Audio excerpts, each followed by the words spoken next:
This model kit reviews of the Yak-7. This is a World War II Soviet trainer, and it is a 1/48 scale model by ICM. Here we have the dimensions, and don't see any other pictures.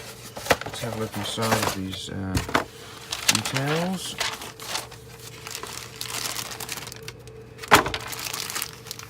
So this was previously opened and now comes in a large plastic Ziploc bag. Looking at these sprues here, we have some recessed lines here and some detail. All these parts are just really plain with not a lot of detail on them, otherwise fairly well molded.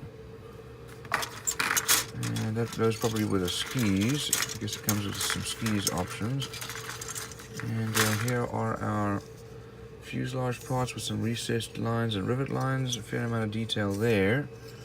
Nothing really on the inside here of our cockpit. We do have a wing, which is pretty ordinary looking, a little dirty, and an air scoop.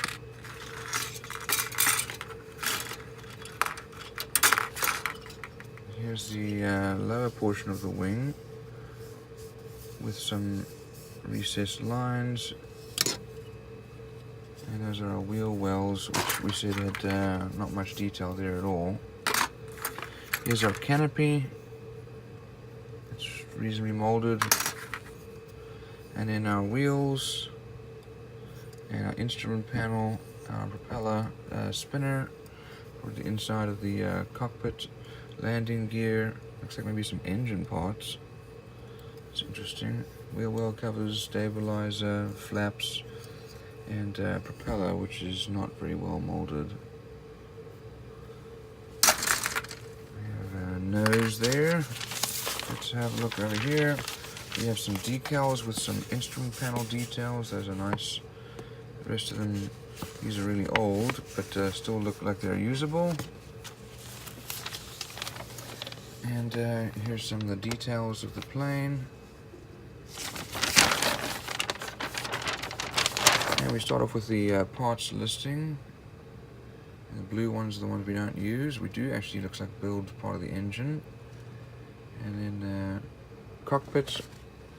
Some details of this cockpit and engine are then put inside the fuselage, as well as the tail wheel, engine cover. I guess you could cut that to be open. Here's our ailerons, and wheel wells don't have much detail.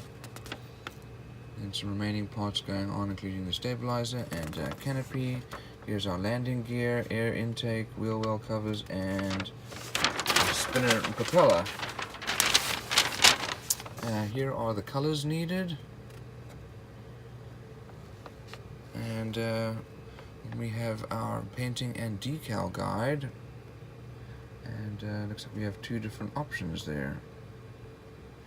So all in all, some level of detail. Decals are reasonable, molding quality is okay.